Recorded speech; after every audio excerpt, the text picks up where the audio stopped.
Keeping Washington green. All right, Glenn Farley with that report.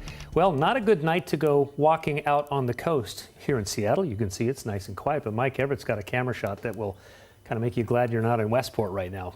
It's definitely a study in contrast, Mark. Yeah. If you take a look at the monitor over my shoulder here, yeah, that is the live look right now from Westport, where rain and wind are driving in right now. And that's a big part of our weather story this evening, is it's really one of those your results may vary type of evenings. In fact, what we're tracking is some heavy rain, obviously out towards the coast, and then some heavy rain up towards the north near Bellingham and Abbotsford, where we really don't want to see it. But man, that is dramatic. We got 30-mile-an-hour winds that are really driving that rain in. Wow, I could sit and watch that all night. Meanwhile, in contrast, Everett, the tarmac is wet, and we do have kind of a medium cloud deck right now, but not raining heavily. In fact, we've been experiencing a bit of a rain shadow, and as we take a look at radar, it all checks out. Look out towards the coast there. Yep, that's where you're seeing those bands of moderate to heavy rain moving through there, and that will continue to make its way towards the Olympics over about the next hour or so. Meanwhile, check this out. The entire Puget Sound has that low, dark cloud deck, but not a whole lot of active rain falling, and up towards Bellingham and even in the North Cascades, things are looking fairly quiet there now.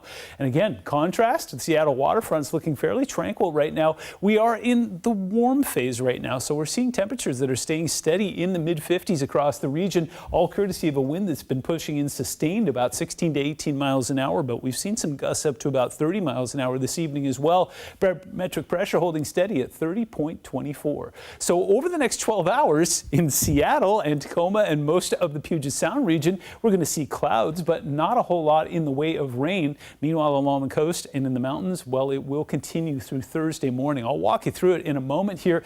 There is a bit of some light at the end of the rain tunnel here. It looks like Thursday through Friday we'll catch a dry patch that could even bring us some clear skies and some sunshine. Brief cooling this weekend brings snow levels back down, but we could be tapping more warm rain next week though. Don't worry, it doesn't look like it's going to be as dramatic as the last couple rounds we've seen. I'll show you that in a moment too.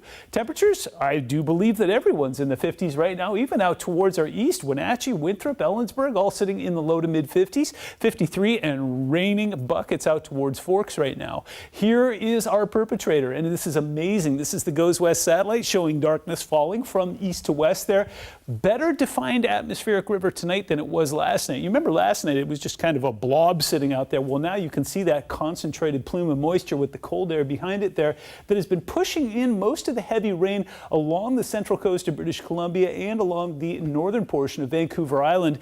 That's all going to start to settle towards the south over the next 24 hours. So here's how it plays out. Keep an eye on the Puget Sound region, especially the North Sound up towards Everett there, where things will keep relatively quiet. By tomorrow morning at 7 a.m., we expect that heavy rain to finally wind down along the coast, but it will still be constant out towards the Olympics. Heavy rain will continue to fall in the central portion of Vancouver Island, and then we're going to see some light to moderate rain up towards Bellingham and into the Cascades as well. Taking a look at accumulated rainfall, not that bad. In fact, the system will just bring a little bit more rain, probably about another inch out towards the coast there. Bellingham could pick up 11/100ths of an inch, but another 2 to 4 inches in the North Cascades, and that's not something that we're looking forward to. But again, it will finally taper off. Overnight temperatures touch down in the upper 40s tonight. We'll get ourselves back into the mid to upper 50s again on Wednesday. Looking forward to seeing some sun Thursday into Friday, and it'll be cooler this weekend before we tap into more rain this week, next week.